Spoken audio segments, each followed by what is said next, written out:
thank you very much for coming in to talk about May Gibbs. My pleasure. Did you read May Gibbs as a child?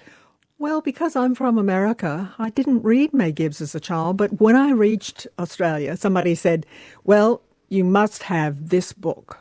And this was the book that they gave me. And I thought, this is absolutely amazing.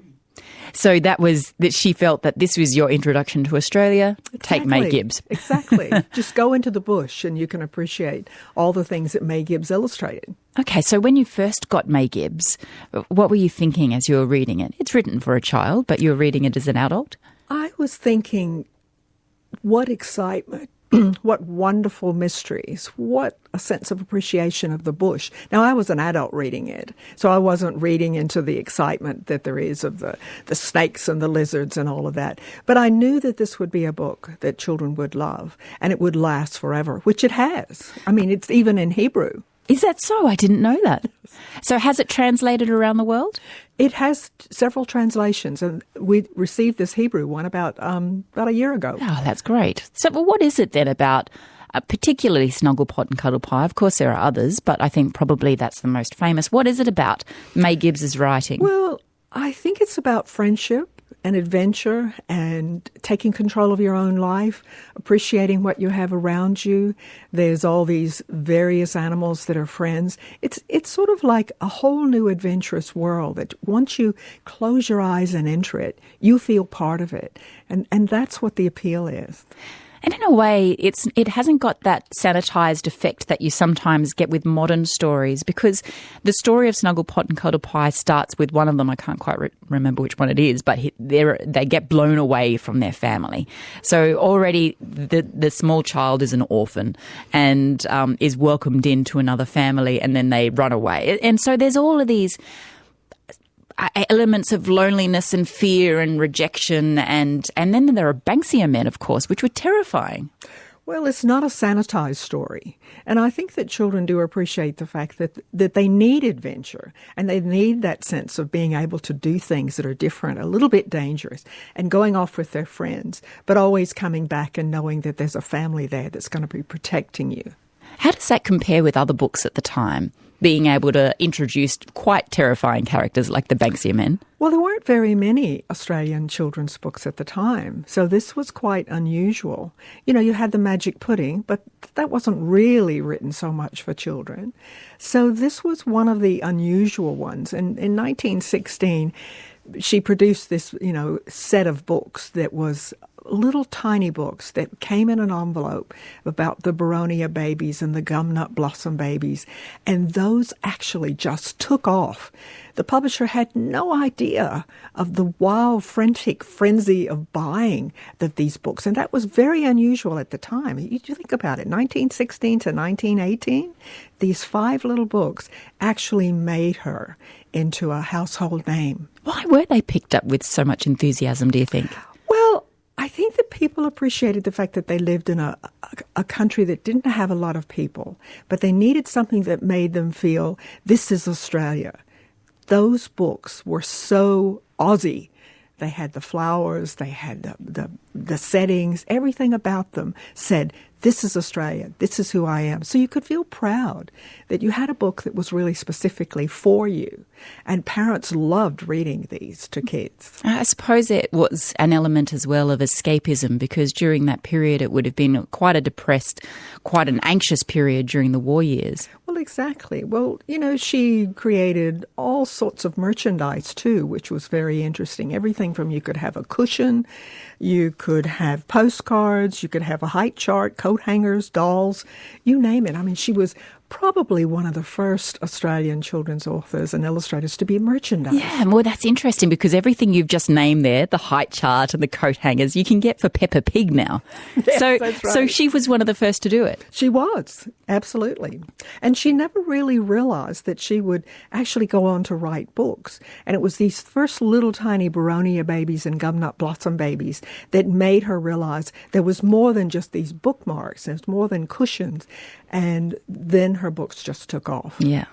And they haven't really changed much in all that time either, have they? Oh, no. I mean, one of the things is keeping to the original, making sure that her illustrations stayed the way they were.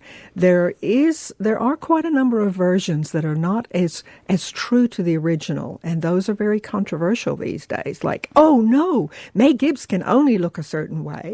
And in a way, there's nothing wrong with keeping to the original. But why would they deviate from the original when the original is just so fantastically whimsical? I think people think, well, that was done so long ago. We must have a new version. And they have to have low-slung pants on, for example, and a cap. Exactly, possibly. And things like getting rid of the little eyelashes or putting clothes on them. And you think, well, no. That's the way they were. They mustn't be changed. Well, I read it to my 7-year-old and he was totally engaged in it. So I think it does translate really well across the generations.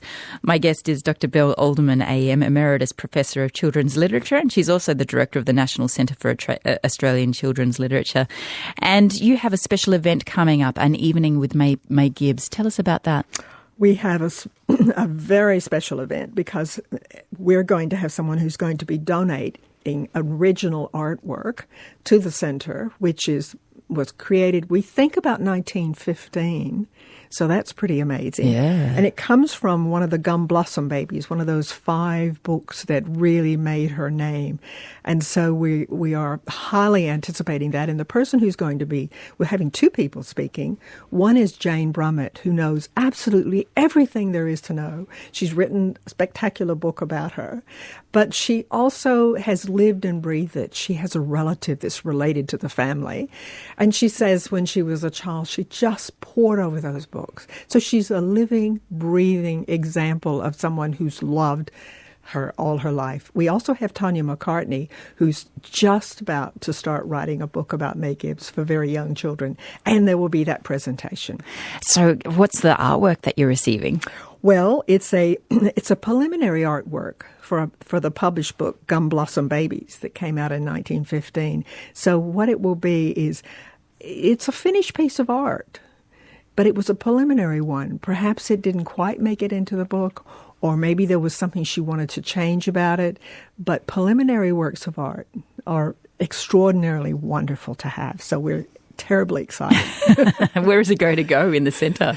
Well, we're still all arguing over where should it be. It should be over my desk or should it be over your desk? Probably on an easel where you can move it around and Employee of the Week gets to have it next to them. That's a good thought. They take that one.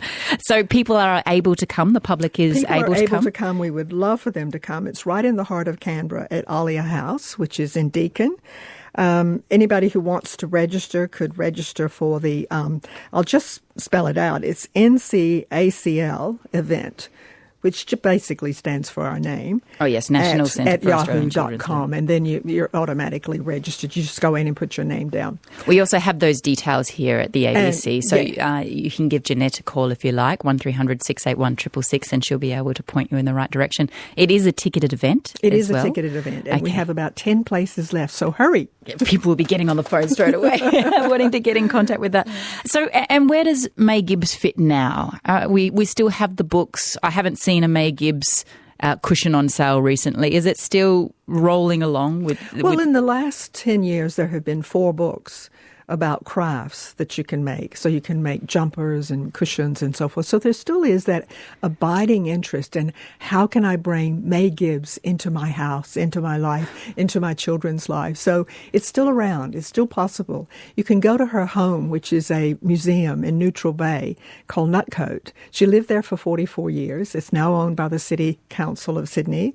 And it's kept up as a museum. So you can buy all kinds of this kind of merchandise that I was talking about. Fantastic. And like I said, we went to the stage play, I think it was late last year at the Canberra Theatre. Did you see it? Yes. Wasn't it great? Amazing? I think there were only 4 actors, but they were playing about 9 characters between the 4 of them. And it took me until 3/4 of the way through the show before I realised, hang on a minute, they're all the same people. It was brilliantly done. It was beautifully done. Yeah.